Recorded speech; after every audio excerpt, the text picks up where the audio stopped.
శ్రీ గురుభ్యో నమః.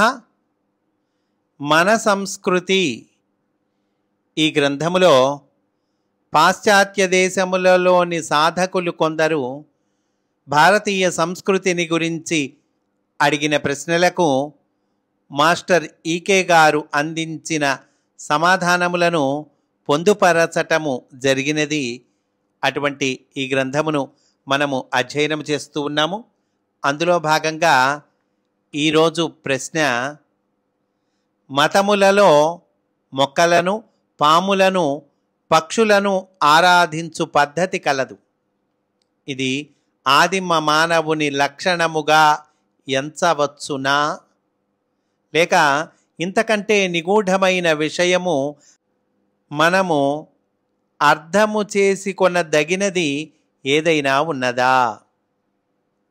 మాస్టారు చెబుతూ ఉన్నారు, మతములలో కేవలము పాములు, మొక్కలు, పక్షులను మాత్రమే కాక రాముడు, కృష్ణుడు, బుద్ధుడు, క్రీస్తు మొదలగు మానవులను ఆరాధించుట కూడా కలదు.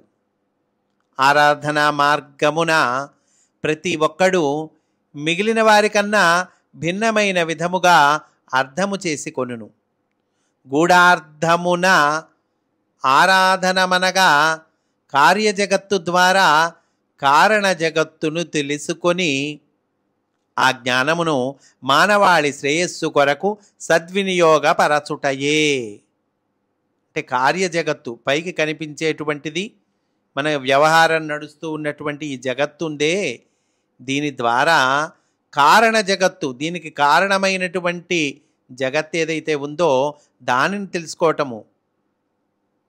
ఆ తెలుసుకొని ఏం చెయ్యాలి?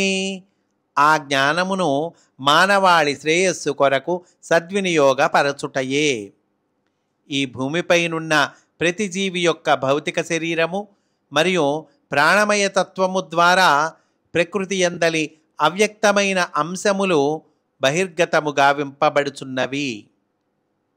ఈ ప్రకృతియే బుద్ధిమయ, శక్తిమయ కక్ష్యల నుండి ద్రవ్యమయ కక్ష్య ద్వారా భౌతిక శరీరమునకు వలసిన క్రమములను ఏర్పాటు చేయుచున్నది. వృక్షమును చూచినప్పుడు విత్తనము నుండి పండు, మరలా విత్తనము, అంతే కదండి. విత్తనము నుండి వృక్షం వస్తుంది, పండు వస్తుంది, ఆ పండు నుండి మళ్ళీ విత్తనం వస్తుంది, మళ్ళీ మొలకలు, మొక్క, వేరు, కొమ్మలు, పువ్వులు మొదలైనవి చక్రభ్రమణ విధమున జనించుట తెలియచున్నది. ఇదొక సైకిల్ అండి. అందువల్ల ఈ భూమిపైన చక్రభ్రమణ విధానము ప్రవర్తించును. సృష్టి కార్యక్రమమునకు వృక్షము సంకేతమగుచున్నది. సింబాలిక్ అండి వృక్షం అనేటువంటిది. దేనికి? సృష్టి కార్యక్రమానికి. ఆకాశమున గల చైతన్యము ఏ విధముగా పరిణతి చెందుచున్నదో అను అంశము సర్పము యొక్క శరీరమును అనుసరించి చోటులో ఏ విధముగా ద్రవ్యము ఏర్పాటైనదో మనకు తెలియచున్నది. పర్యాయక్రమమున సర్పము యొక్క శరీరపు పొరలు, అంటే కుబుసం ఉంటుంది కదండి, ఆ పొరలు విడువబడుచుండుటను దర్శించినప్పుడు ప్రకృతి యందలి సూక్ష్మ తత్వములు బాహ్య ప్రపంచములోనికి స్థూలతత్వములుగా బహిర్గతములగు విధానము మనకు దర్శనీయమగుచున్నది. అంటే ఈ సృష్టిలో జరిగేటువంటివి ఇవి, అదిగో ఆ సర్పము యొక్క శరీరము, దాన్ని గమనిస్తే మనకు అర్థమవుతాయి అయ్యా అంటున్నారండి. అందువలన సృష్టి యందలి చలనమునకు అవ్యక్తముగానున్న ప్రజ్ఞ నుండి ఆవిర్భవించుచున్న కాల ప్రజ్ఞకు సర్పము ఒక సంకేతమగుచున్నది. ఈ అవ్యక్త ప్రజ్ఞనే మనము భగవంతుని అంతర్యామిత్వముగా పిలుచుచున్నాము. అవ్యక్త ప్రజ్ఞ ఉంది అంటున్నామయ్యా, బానే ఉంది, అదేనయ్యా అంతర్యామిత్వంగా మనం పిలుస్తున్నాము, భగవంతుని అంతర్యామిత్వంగా మనము పిలుస్తున్నాము అంటున్నారండి. ద్రవ్యమునందున్న ప్రజ్ఞ భూమ్యాకర్షణ శక్తిని అతిక్రమించి ఆకాశమున ఏ విధముగా తేలగలుగునో అను అంశమును పక్షి మనకు తెలియచేయుచున్నది.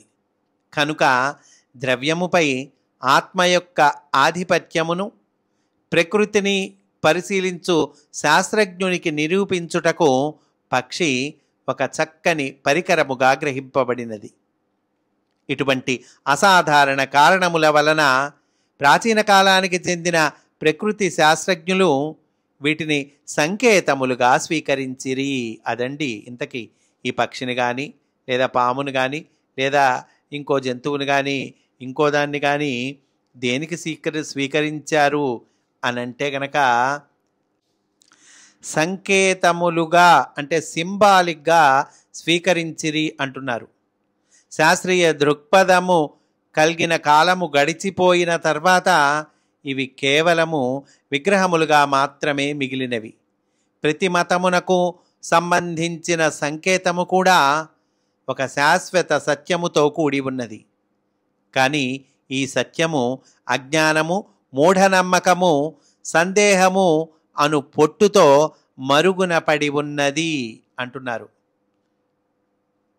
శాశ్వత సత్యముతో కూడి ఉందయ్యా. ఏమిటది? ప్రతి మతమునకు సంబంధించిన సంకేతము ఒక శాశ్వత సత్యంతో కూడి ఉంది. ఈ సత్యము మరుగున పడి ఉన్నది. ఎందువల్లండి? అజ్ఞానము, మూఢనమ్మకము, సందేహము అనే పొట్టుతో మరుగున పడి ఉన్నది అని తెలియచేస్తూ ఉన్నారండి. ఈరోజు ఎక్కడితో పూర్తి చేసుకుందాము. రేపటి రోజున బుద్ధుడు, క్రీస్తు ఒకే వెలుగు నుండి దిగి వచ్చిరని పరమ గురువులు మనకి తెలిపి ఉన్నారు. దాని గురించి మాకు చెప్పండి అని ఒకరు అడిగిన ప్రశ్నకు మాస్టారు అందించిన సమాధానాన్ని రేపటి రోజున మనం చెప్పుకుందాము అని సవినయముగా మనవి చేసుకుంటూ స్వస్తి. వాసుదేవా.